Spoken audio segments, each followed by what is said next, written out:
começando o Tudo Bem Calculado, o podcast do Cosmo e Cosentino Advogados. Muito bem-vindo para mais um episódio do podcast Tudo Bem Calculado, o podcast do escritório Cosmo e Cosentino. Essa temporada a gente está conversando sobre inteligência artificial na advocacia e eu fiz questão hoje de trazer meu sócio, Carlos Cosentino, que além de advogado de longa data, é doutor em Direito pela Universidade Federal de Pernambuco, professor da Universidade Federal de Pernambuco e escreve vários artigos exatamente sobre tecnologia, principalmente no direito do trabalho. Então, eu vou passar logo a bola para ele dar o nosso bom dia aí para nossos telespectadores. Pô, bom dia a todos e todas, né? Eu não sei nem para que lado você olha aqui, que é muita câmera, mas acho que deve ser essa aqui da frente, né? Massa. Pois é, eu estudo basicamente os impactos das tecnologias nas relações de trabalho, né? E nos últimos tempos aí, Sérgio, essa questão da inteligência artificial, ela tem sido preponderante, digamos assim, né? Especialmente, acho que há pelo menos 2 anos, com o ChatGPT, a chegada do ChatGPT, o tema especificamente da inteligência artificial tem trazido muito debate, muito rebuliço, né? Não, assim, no dia a dia a gente vê muito no Instagram, nas redes sociais, a galera falando sobre como você aplicar isso para ter mais produtividade e tal. Mas aí a minha abordagem é mais voltada a como isso implica, as implicações disso nas relações de trabalho, né? Agora me diz uma coisa, Carlos. Antes da gente conversar sobre inteligência artificial, essa questão da plataformização, isso também foi um grande vetor para essa transformação das relações laborais, né? Que a gente está vendo com a uberização, por exemplo. Isso. Como foi essa evolução? Como é que tu vê a evolução com esse advento dessa tecnologia? Então, a gente tem nós advogados, nós somos acostumados a estudar na perspectiva do direito, né? A evolução das coisas e tal, e como o direito se comporta, especialmente em relação a relações de trabalho. Então, a gente fica pensando os tipos de trabalho. Mas, na verdade, além de nós que estamos estudando direito, tem a turma da administração científica, né? O cara que está estudando lá administração de empresas.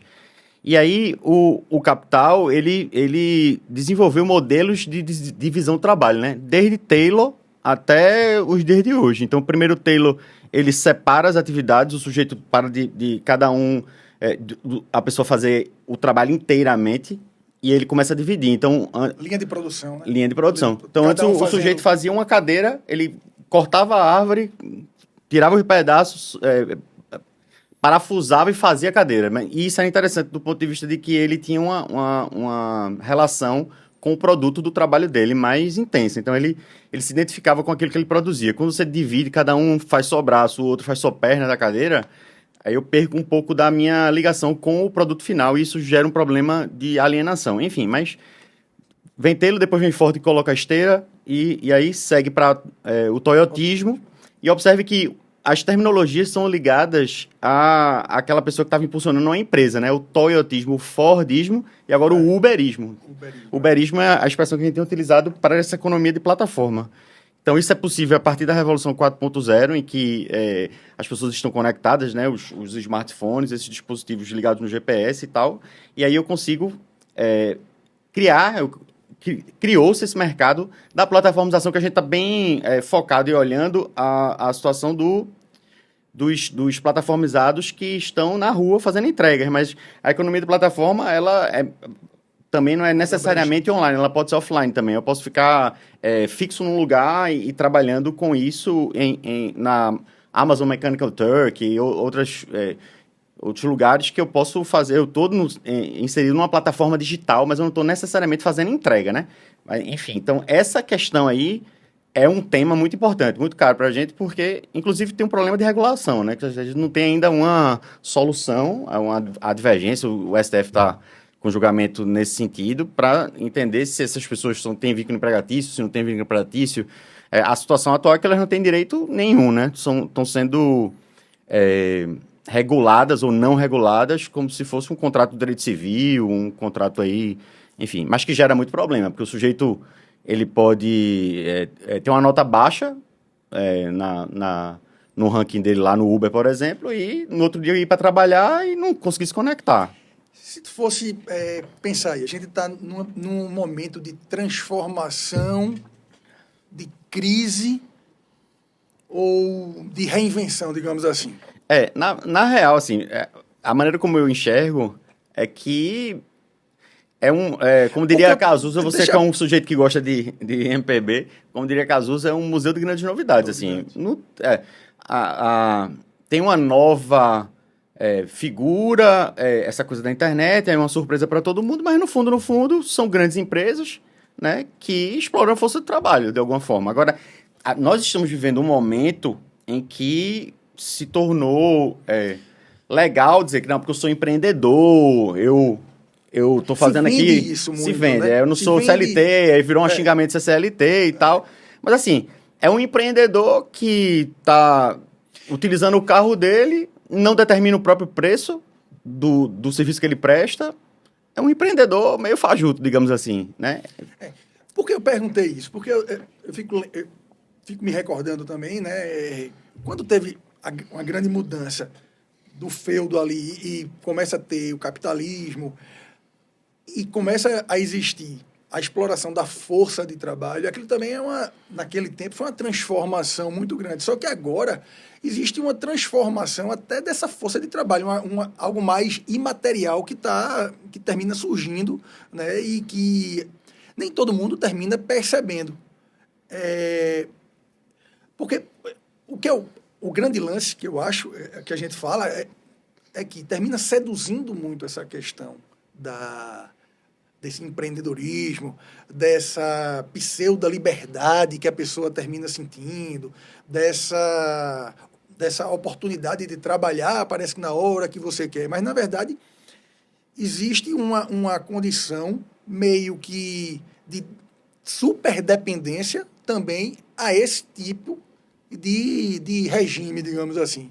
Isso, Principalmente se você for partir da ideia da dependência econômica, né? Se o sujeito ele está trabalhando ali 8, 10 horas por dia e ele depende economicamente daquilo ali para sobreviver, a relação que ele estabelece com aquilo ali é semelhante a de um emprego. Né? Porque se ele não conseguir se conectar, como é que ele vai pagar as contas dele? Se ele está dedicando as horas do dia dele, a maior parte das horas do dia dele para aquela determinada atividade. Né? Então, assim, sob a perspectiva, você consegue...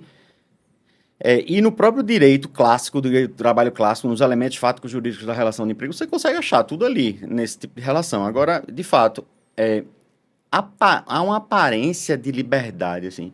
É porque, eu fico pensando, Sérgio, o seguinte, que a opção de trabalhar com carteira assinada também não é a melhor coisa do mundo, digamos assim, né? Então, o sujeito tem essa oportunidade de estar no carro dele, estar na rua, e ele poder parar e comer alguma coisa, e ter no dia a dia ele conseguir fazer algumas coisas e levar um filho na escola, alguma coisa assim, não ficar preso num lugar, num espaço físico, talvez isso dê uma sensação para ele de maior liberdade. Mas, no fundo, ele tá meio preso ali, ele não tem onde ir no banheiro, o carro dele está sendo desgastado, né? E ele não tem um ressarcimento, se ele, um acidente, multa, tudo isso fica por conta dele. E você falou aquela questão também do ranking, né? Que ele está o tempo todo preso também a isso.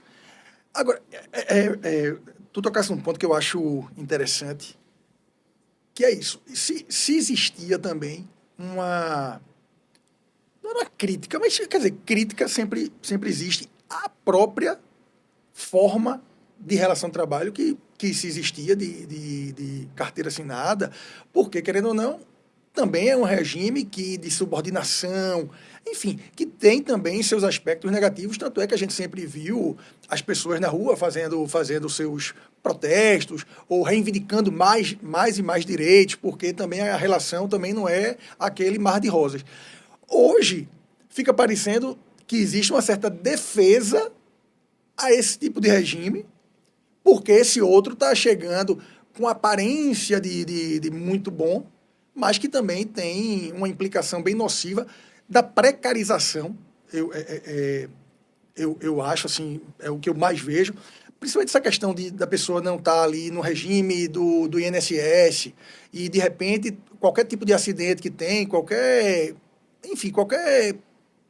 Se não, pode terminar tendo um dissabor muito grande, né? Isso. Esse ponto que você trouxe, ele é recorrente, porque é o seguinte.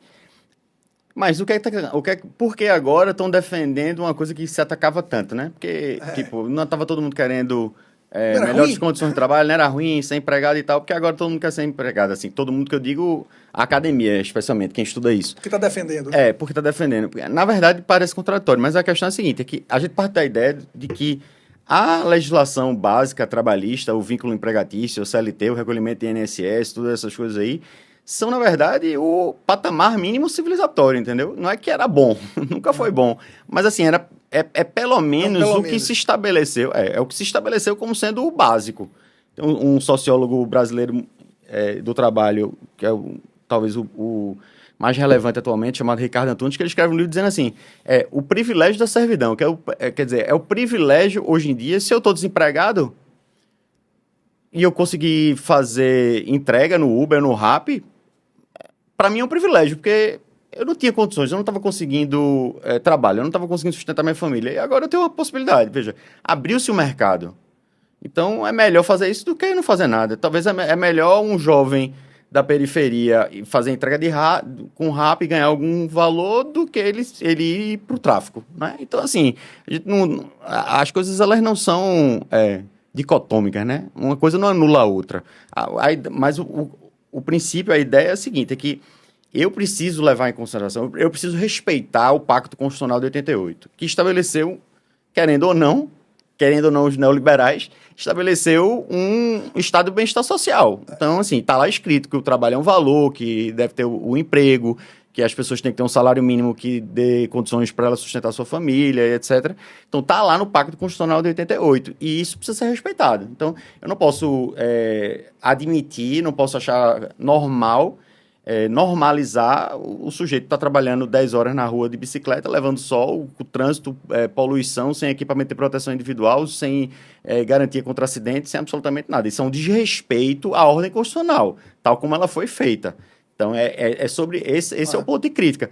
Mas não que o vínculo empregatício seja mil maravilhas. As críticas continuam, mas quando você especialmente depois do final dos anos 70 e 80, Margaret Thatcher, Ronald Reagan, o consenso de Washington, o neoliberalismo avançando, houve um processo de degradação, de flexibilização desse Estado social, dessas normas que foram estabelecidas no início do século XX, e aí esse cenário é que a gente está discutindo, no fundo, né? Não que ele fosse o ideal, mas, assim, se eu estou tirando o pouco que se tinha, aí a situação fica bem difícil.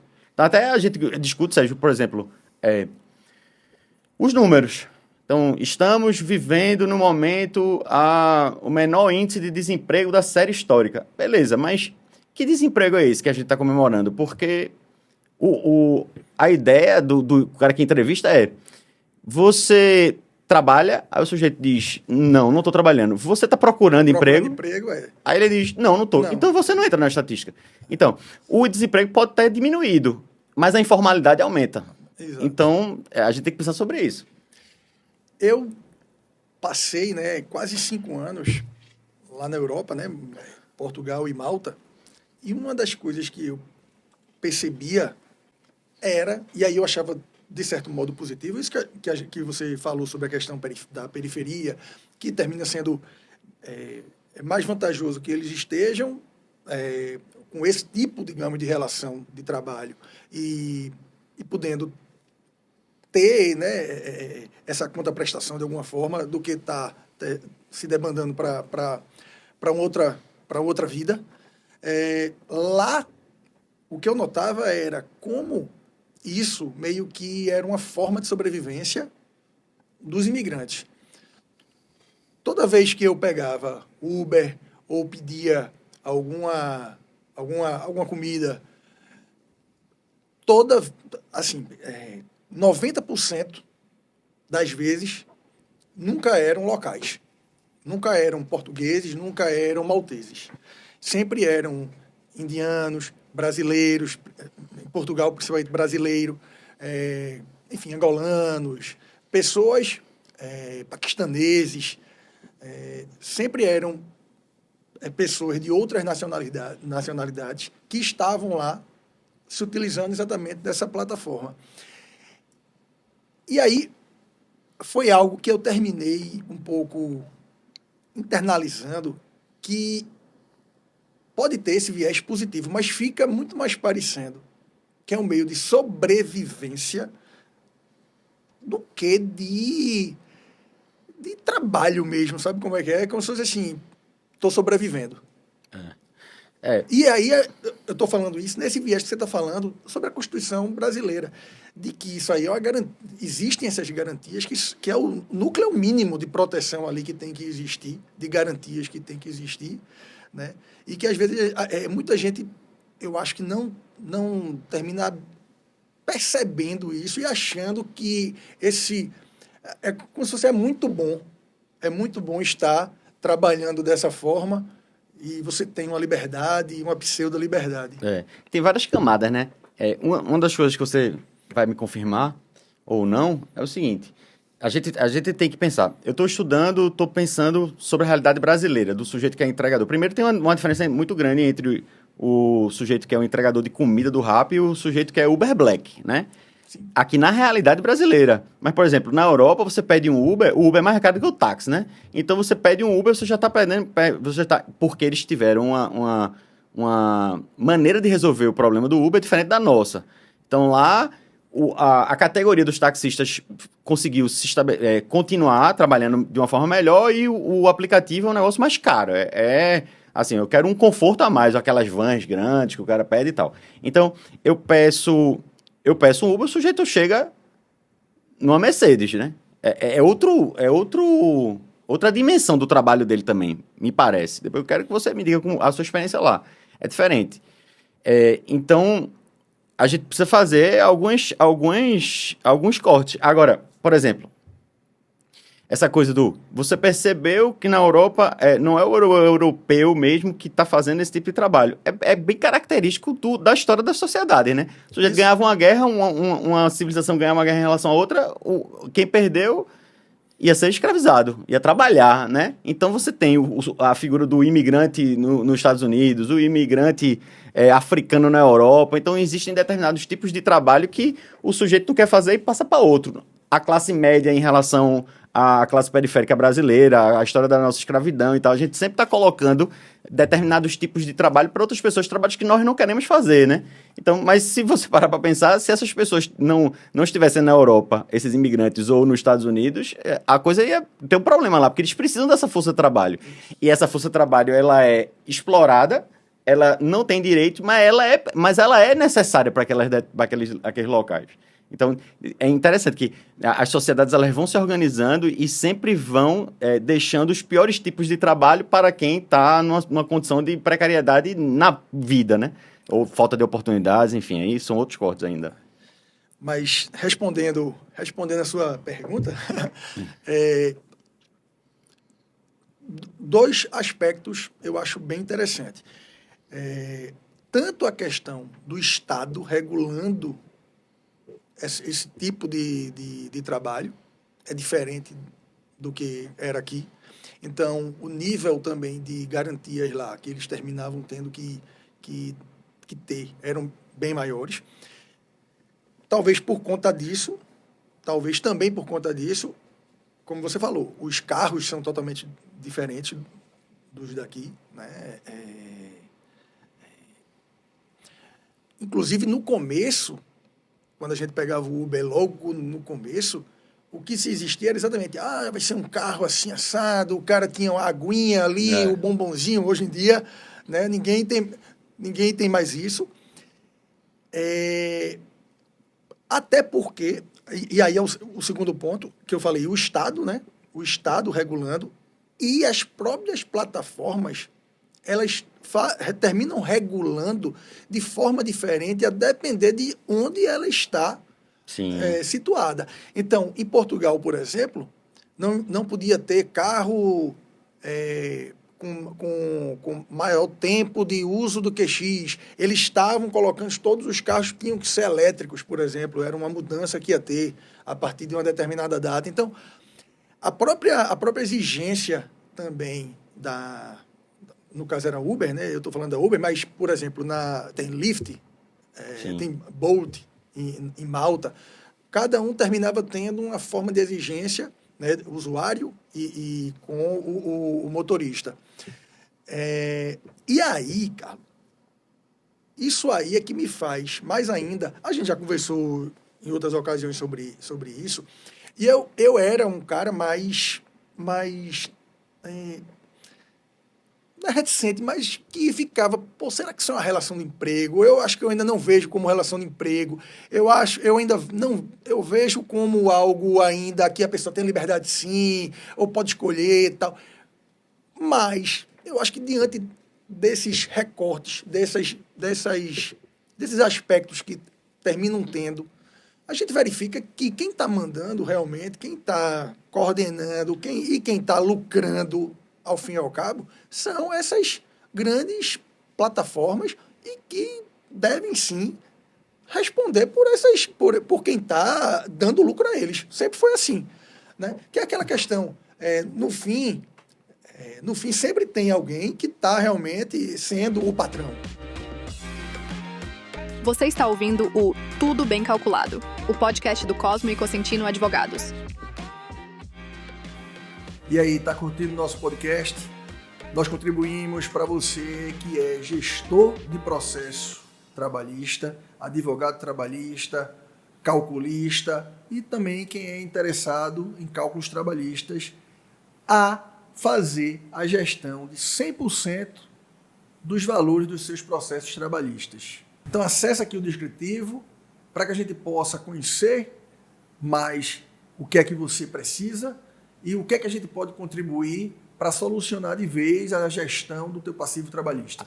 A gente está vivendo uma série de transformações. Essas transformações realmente são muito impactantes na nossa vida, né? Especialmente a Revolução 4.0, essa coisa da internet, das comunicações. Isso é muito impactante. E às vezes a gente quer ter respostas. Me incomoda um pouco com o sujeito porque eu já está dando aula de tudo, né? Mal lançou uma tecnologia, o sujeito está dando aula. Eu estou usando o cloud. Acho incrível. Aí ele lançou, há um mês, um negócio no cloud chamado Work lá, que ele tem umas automações lá e tal. Aí, o negócio lançou há um mês, já tem cara dando aula. Eu disse, mas como é que pode isso? O cara nem aprendeu ainda, ele já está dando aula. Por que eu tô falando isso? Porque é o seguinte, nós analisamos as relações de trabalho, enfim, a vida na sociedade, e a gente precisa de um certo tempo também para entender as coisas como estão acontecendo. Então, como você está dizendo aí, a reflexão que você faz, pô, a princípio eu não achava tanto, mas agora me parece que é um emprego e tal. Quando começou a ideia de você não trabalhar fisicamente no local da empresa, trabalhar em outro lugar, o teletrabalho, os italianos estabeleceram uma solução, uma tese, que era a seguinte, o trabalho para subordinado. Os italianos disseram o seguinte, não, pô, se o sujeito está trabalhando, ele não está na empresa, ele está trabalhando em outro lugar, ele não é subordinado de verdade, ele é para subordinado. Por quê?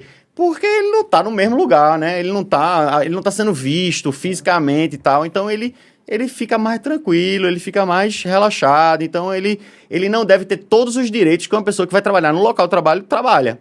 Essa era a ideia italiana no começo. Foi absolutamente rechaçada pela experiência do mundo, né? Especialmente pós-pandemia, né? A pandemia e o pós-pandemia. Então, todo mundo sabe que o sujeito que trabalha home office, o sujeito que trabalha à distância, pelo contrário, a métrica é pior para ele. Eu sempre brinco o seguinte, você vai lá no escritório, eu não tenho coragem de chegar lá para um advogado e meter a cara na tela do computador dele para ver o que ele está trabalhando e ficar perguntando o que ele está fazendo. É constrangedor isso, é invasivo. Beleza, mas eu posso ir lá no sistema da gente no Merídio e ficar vendo quantos prazos ele fez, eu posso ver se ele se logou ou não. Então é muito melhor para o gestor, muito mais fácil ele acompanhar por métrica à distância ou não, enfim, ele tem outros instrumentos, eu não preciso ficar olhando para a pessoa. Então, essa ideia de que a pessoa está trabalhando fora do local de trabalho e ela é mais tranquila por isso, pelo contrário, as pessoas que trabalham a teletrabalho home office, está todo mundo pirando aí, né? Então, assim, você passou por isso na Caixa também, de trabalhar, não precisar trabalhar fisicamente e tal. Então, se todo mundo já entendeu que é a tese da parasubordinação para o teletrabalho, não é uma tese que se sustenta. Mas, a princípio, todo mundo achou isso mesmo. Pô, é uma vantagem muito grande. Eu vou ficar em casa, não vou precisar ir pro escritório. Aí precisou o tempo passar, a gente viver, Maturar, né? experienciar, maturar pra dizer, epa, não é assim não. Tanto é que várias empresas já voltaram pro presencial, enfim. Mas o fato é, essa nossa economia do Big Data, do compartilhamento das coisas, as informações, eu não tenho mais como me esconder. Antigamente, o cara que era mediano, um pouco abaixo da média, ele se escondia ali num grupo de trabalhadores. Agora, meu irmão, você consegue entender o que cada um está produzindo. Não tem como o cara escapar, não tem como ele sumir. A gente tá partindo para isso também no direito. Tipo, a gente tá chegando no nível se eu vou falar sobre uma determinada jurisprudência, eu já tô perto de dizer, existem 13.473 decisões nesse sentido, porque a jurimetria está chegando no nível que eu vou poder apresentar o dado concreto. Não vai, a gente vai parar de chegar lá, fazer sustentação oral ou despachar com você e dizer a jurisprudência é majoritária ou não, porque a gente achou um acórdão e a gente está dizendo que é majoritário. Não, agora, irmão, você vai ter que mostrar aqui, tá? Eu tenho um dado, né? Agora, quando você estava explanando, eu estava pensando no seguinte. É uma mudança até de, assim, as pessoas meio que virando número, né? Sim. Virando só produtividade. Isso aí também tem porque a questão humana e essa questão também de você tentar entender o outro, ainda que seja mediano, tem que ter espaço para todo mundo, né? Sim. Tem que ter... a sociedade, ela não foi feita, assim, ela não é feita só de gente, né, que vai dar grande produção. Ela é feita de todos, né? De um conglomerado aí muito maior que tem que abarcar todo mundo. E é meio que perigoso, né? Porque tudo vira métrica, né? Então, eu estava pensando aqui como é nocivo, né? Também, né? Essa questão, porque você estava falando também dessa questão na advocacia, como é sedutor, né? A gente usar para fazer as peças, enfim, para questão de organização de documentos, de você encontrar algo no processo em 2 segundos que você precisava ficar procurando, aí a inteligência artificial consegue chegar e dizer assim, tá aqui. Isso. Né? De dar um resumo em 30 segundos, tu tens o resumo todo do processo, né? Enfim, etc, etc. É muito sedutor, mas ao mesmo tempo a gente tem que pensar que como vai ser e como tem que ser essa relação homem-máquina, né? Isso, vê. Perfeito. Me veio 2 insights aqui no que você falou, eu vou dizer logo para não me esquecer depois de me lembrar. Primeiro, a relação homem-máquina. Segundo, essa ditadura dos dados, né? Existe vou começar pela ditadura dos dados. Tem um gringo aí falando sobre a gente tá vivendo no darwinismo dos dados, data darwinismo. Que é o seguinte, é cruel porque, como você disse, a média é a média, né, irmão? Então, assim, né, todo mundo vai ficar bilionário. Então, mas nesse mundo comunicacional, eu sempre eu fico olhando quem está indo muito bem, que são exceções à regra, gente que estourou, né? E aí eu fico tendo para mim como uma comparação, isso vai me adoecendo de alguma forma. Sim. Então, é geral, assim, antes, sei lá, há 20, 30 anos, se você desse uma festa na sua casa, eu talvez nem fosse saber. Né? Agora, se você desse, pô, o Sérgio nem me chamou, velho. Tá lá, todo mundo foi, eu não fui. Quer dizer, a gente vive numa sociedade que a gente tá olhando o outro o tempo todo. E nesse darwinismo, eu brinco muito com os meus alunos dizendo, o que é que você é? Você é o seu perfil do LinkedIn, né? Você é um sujeito, um pernambucano, classe média, que estuda na Universidade Federal de Pernambuco, que gosta de ler. Você é um conjunto, um pacote de dados, e aí você se vende no mercado, né? E aí eu preciso ranquear, eu preciso estar o tempo todo subindo o meu ranking para poder sobreviver nessa sociedade aí dos dados. É muito louco isso. Comentários, né? Likes, comentários, sim, curtidas. Eu sempre recomendo um episódio chamado Queda Livre do Black Mirror. É fantástico. É excepcional esse episódio. Fala muito sobre isso, né? A pessoa vai lá, quer alugar um apartamento, uma casa, sei lá. No começo do episódio, tô dando spoiler não. Aí a pessoa chega lá... É nessa última temporada? Ou não, é antiga. Eu acho antiga, então eu vi. Pronto. Aí ela quer alugar uma casa. A pessoa, para alugar uma casa, você tem que Tem que ter crédito. E para ter crédito, você precisa ter uma pontuação. Ela disse, quanto é a pontuação? Você precisa ter 8. Ela disse, qual é a minha pontuação? 7. O que é que eu preciso para fazer para ter 8? Aí ela disse, você tem que fazer isso. E aí começa o episódio. Ela vai atrás de ranquear, né? Que é o sujeito Uber que o cliente vai ranquear ele também, né? Vai dar as estrelas e tal. E é interessante no caso do Uber, porque se ele baixar de 4.7, alguma coisa assim, ele é desconectado da plataforma. Então imagina a tensão psicológica do sujeito que está dirigindo ali, a nota dele é 4.71. Se baixar para 70, 4.7, ele vai perder a conexão. Então é loucura isso, na cabeça dele é piração. Agora, o segundo ponto, a nossa relação com a máquina. Às vezes eu vejo, indo para não sair tanto do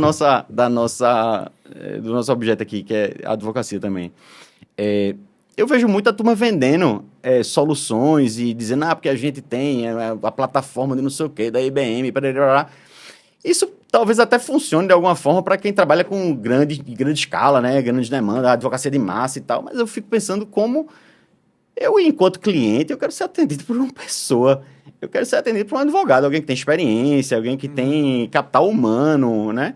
As tecnologias, elas são excepcionais. A gente consegue ter uma produtividade muito melhor. Eu consigo ser melhor advogado do que eu era utilizando IA. Mas eu é que sou o protagonista, não a IA. Não é? Porque se eu pedir para ela fazer a contestação no meu lugar, se eu pedir para ela fazer o prazo, ela não vai fazer bem. Ela precisa de mim. Na verdade, eu preciso dela para me auxiliar na minha excelência. Eu consigo ser melhor. Então, assim, esse papo de, porque vai perder, porque o homem vai deixar de trabalhar, porque os empregos vão acabar, de jeito nenhum, pô. De jeito nenhum. Até porque ela se alimenta da gente também, né? Total. E assim, o que é que tem voltando àquele ponto que a gente falou do vamos maturar e ver como é que as coisas vão ficar. Beleza. Quando chega, o que é que eu já estou percebendo, né? As pessoas, o que é que eu tenho visto na prática? O sujeito, a tecnologia chega e vai liberar o homem do trabalho. Ele vai ter mais tempo para viver a vida, porque a automação, a inteligência artificial vai fazer com que sobe mais tempo. Mentira. O que acontece? Eu tenho um advogado no escritório que ele faz uma média de 5 prazos por dia. Agora ele vai fazer 15 por dia. Mas peraí, agora, irmão, eu tô te dando aqui o chat GPT, Plus, não sei o que, Master... Tô gastando 1.000 conto aqui de chat GPT contigo e tu continua fazendo 5 prazos por dia. Irmão, tu tem que fazer mais, porque eu vou aumentar a pressão. Eu dou a ferramenta e eu aumento a pressão. Eu não digo, já que tu acabou teus 5 prazos e são meio-dia, vai pra casa, vai pra praia. Não falo isso pra ele. Então, a tendência do capital é utilizar os instrumentos pra dar força, pra extrair mais valia. Em cima disso que tu estava falando também, que tem muito a ver com rede social, eu acho que é um movimento... fugindo um pouco mais dentro daquilo que a gente está conversando, a rede social, eu acho que primeiro ela teve muito aquela questão da aparência pessoal. Né?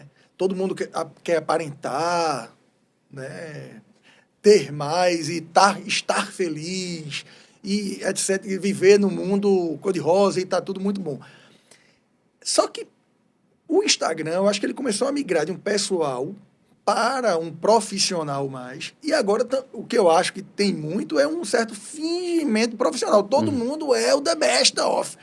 O cara é o bom em tudo. É feito o que você falou. Tá uma semana, uma certa ferramenta lá do cloud. Já tem gente já tem os experts.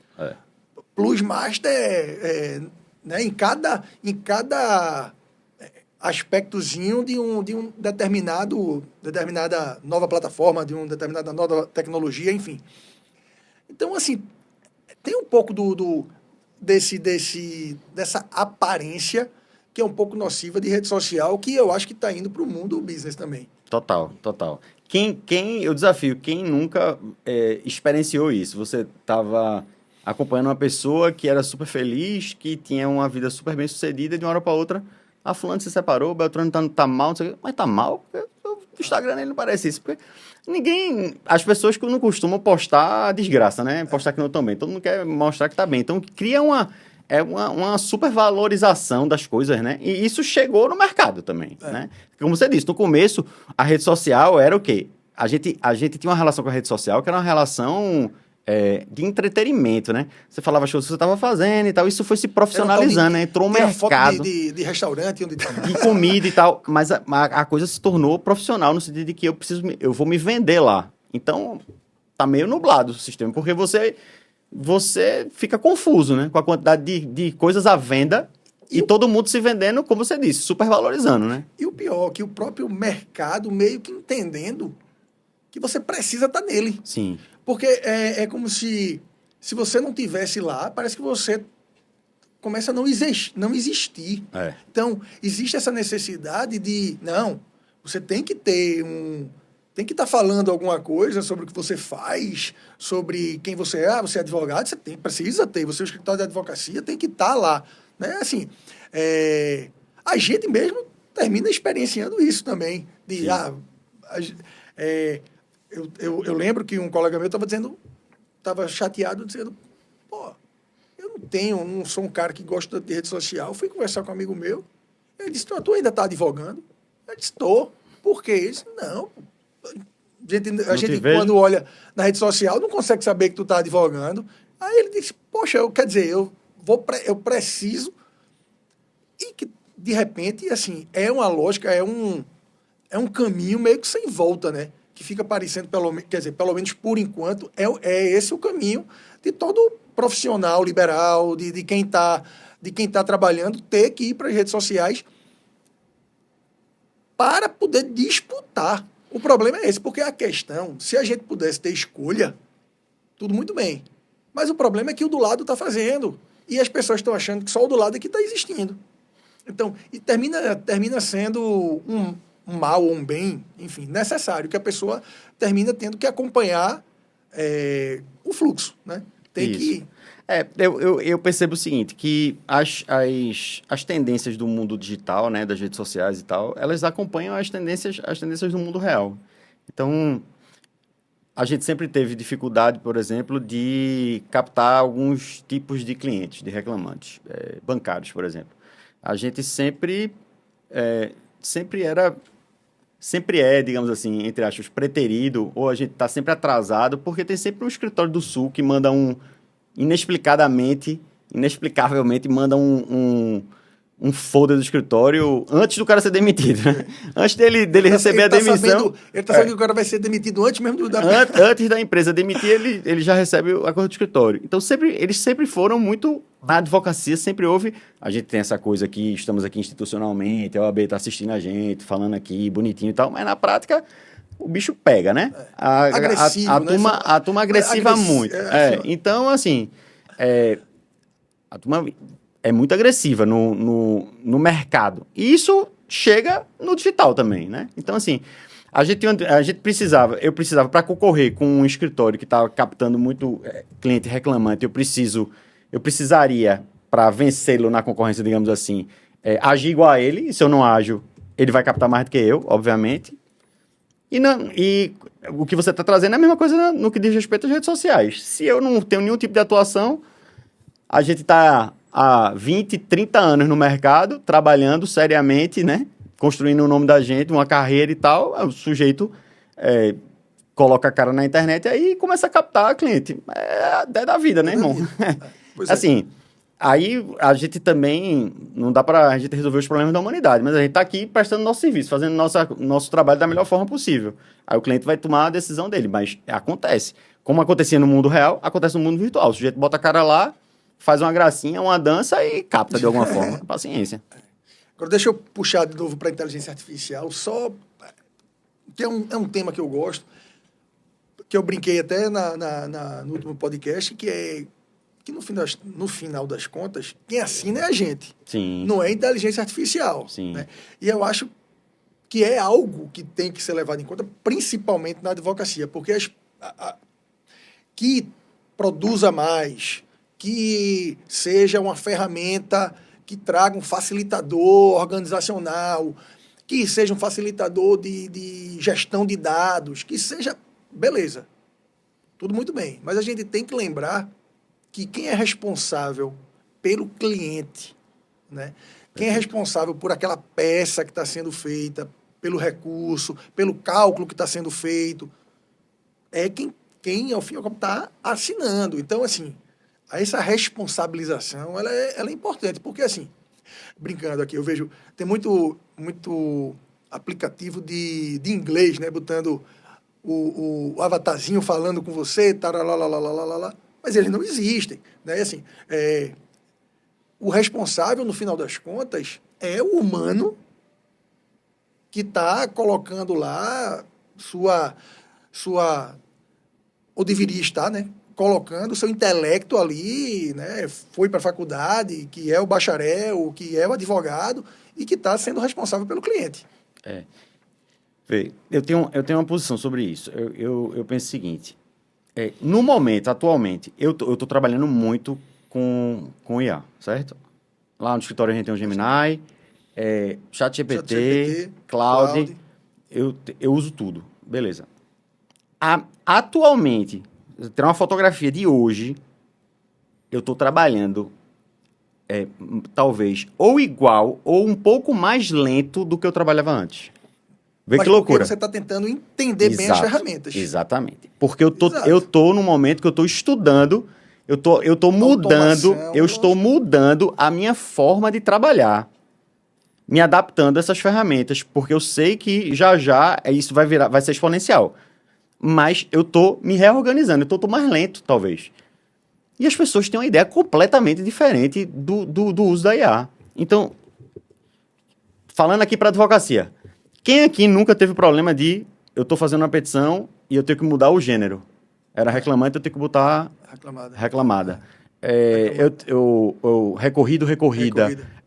Ou então, detalhes do texto que eu precisava revisar e tal. Então, tem um sujeito que sempre foi bom, que ele lhe entregava o prazo para o doutor Sérgio, e o doutor Sérgio lhe dizia, meu irmão, esse cara aqui é violento, não tem nada para corrigir aqui, as vírgulas estão tudo no lugar, o gênero tá tudo certo, as teses organizadas, pererê, parará. E tem um sujeito que sempre chega com uma vírgulazinha a mais, sempre chega com um gênerozinho errado ali, e você tinha um trabalhinho para ajeitar.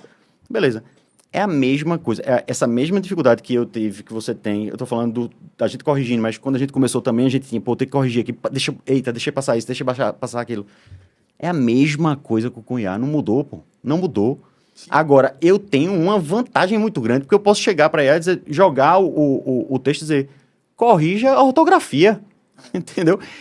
Mude o gênero aqui, tire da primeira pessoa, da terceira, sei lá, na academia também. Então, assim, tem algumas coisas assim que estão caminhando para eu não ter mais essa dificuldade, porque eu não preciso mais ler o texto todo para corrigir a ortografia. Ele faz para mim isso, mas eu preciso continuar me dedicando ao texto, ao prazo que eu estou fazendo, porque o prazo é meu, como você disse. Na academia, mesma coisa. Não existe, a inteligência artificial não é autora de nada. O autor é o sujeito que publicou, irmão. Então, eu preciso checar, a pessoa, pegue isso, pegue. Aí não checa a citação, não checa a página, não checa se a obra existe. O povo entregando, a inteligência artificial alucina, joga um texto que não existe, um autor que não existe, uma jurisprudência que não existe, e o sujeito protocola isso.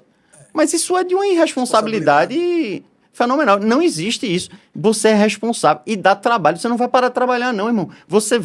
A inteligência artificial lhe possibilita você ter uma produtividade melhor. Você alcança conhecimentos que você teria uma dificuldade. Eu estou escrevendo, aí eu tinha uma ideia. Na advocacia arcaica. Eu estou fazendo um prazo aqui, deixa eu pegar a CLT de Saad para eu ver esse artigo. Pois é. Aí o cara abria, achava o artigo, lia o comentário. Dicionários, né, de jurisprudência Dicionário também. De jurisprudência.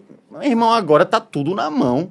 Eu ganho tempo. E assim, eu tô falando da nossa geração. E antes da gente? O sujeito tava na máquina de datilografar. Que loucura era aquilo ali. E o cara saiu do livro ainda para ir para o Google, né? Para dar aquela pesquisada que também já ajuda pra caramba. Sim. Agora a galera quer que já pesquise e faça. Né? Exato. E tá para vir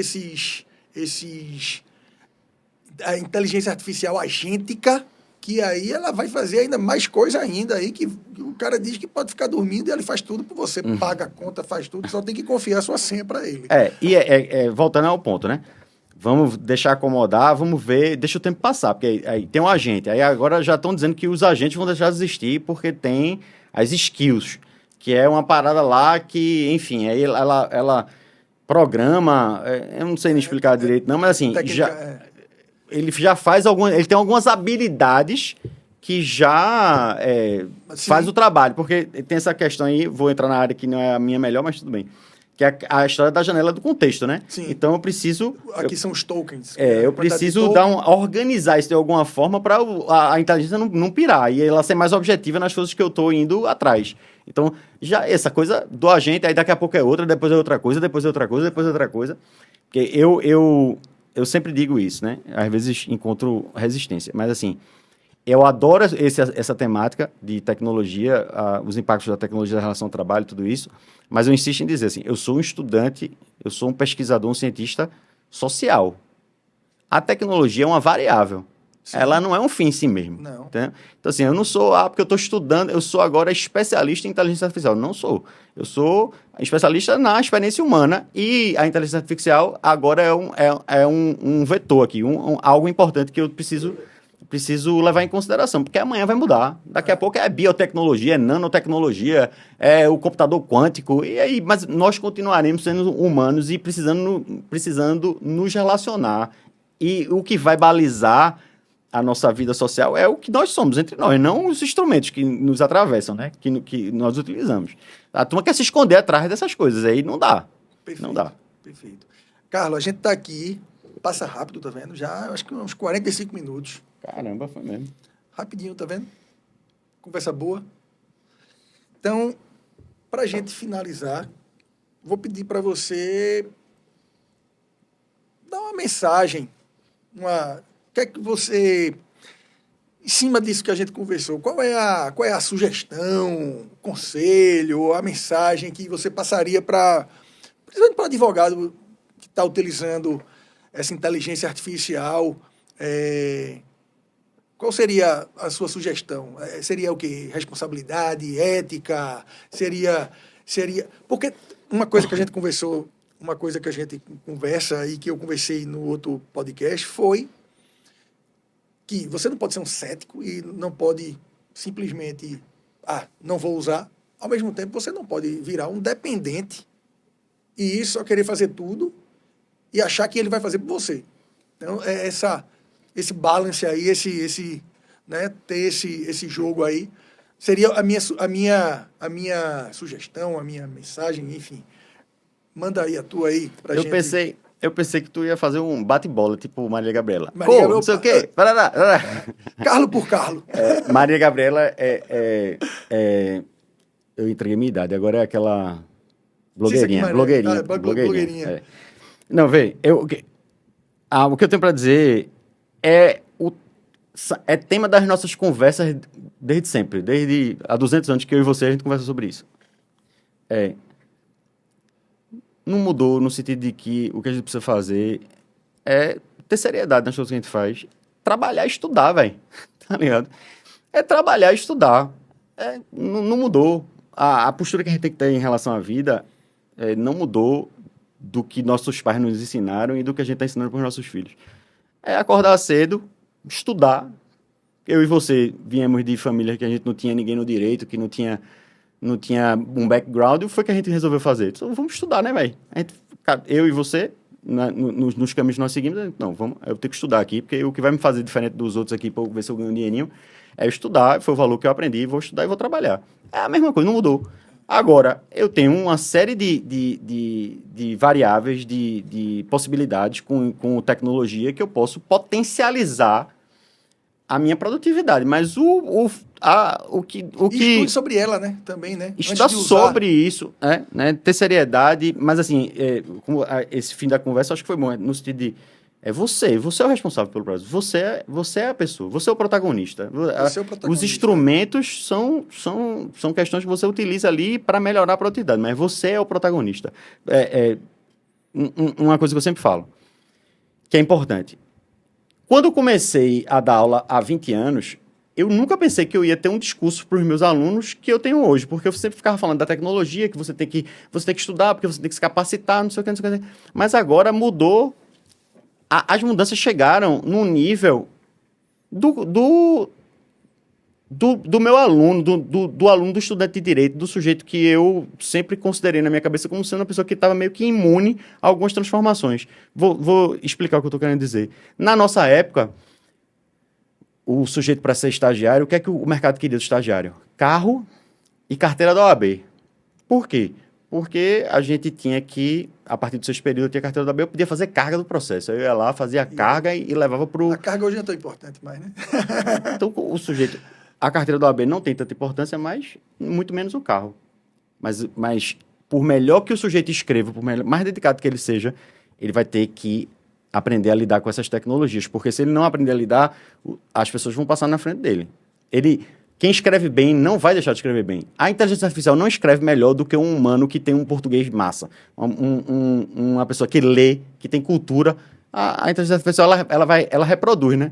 Ela vai copiando e colando. Mas você tem essa capacidade criativa. Então, no fundo, não mudou, né? No fundo, é a mesma coisa. A gente precisa fazer a mesma coisa. E utilizar o que a gente tem para nos ajudar. Mas... a promessa não é que vai ser uma vida mais fácil, não. A gente vai ter que continuar se dedicando como a gente sempre se dedicou. Em cima disso que você falou de ter que estudar, eu lembrei de uma metáfora do cara. Se você tem 1 hora para derrubar uma árvore, passe 50 minutos afiando o machado. Então, assim, esse afiar o machado é o estudo, assim, estude, que depois você corta a árvore de uma forma muito mais fácil. Agora, se você quiser, quando dá 10 minutos, bater lá na árvore, você... vai passar o dia batendo e não vai dar nada. E não vai acontecer nada. Perfeito. Pois é. Pessoal, com essa metáfora, com esse final brilhante, agradecer aqui a Valeu Carlos, demais. tá, que foi uma outra aula que a gente teve no nosso podcast. E estamos aqui encerrando essa temporada de inteligência artificial na advocacia, tá? Curte aí e segue a gente. E você acaba de ouvir o Tudo Bem Calculado, o podcast do Cosmo e Cosentino Advogados.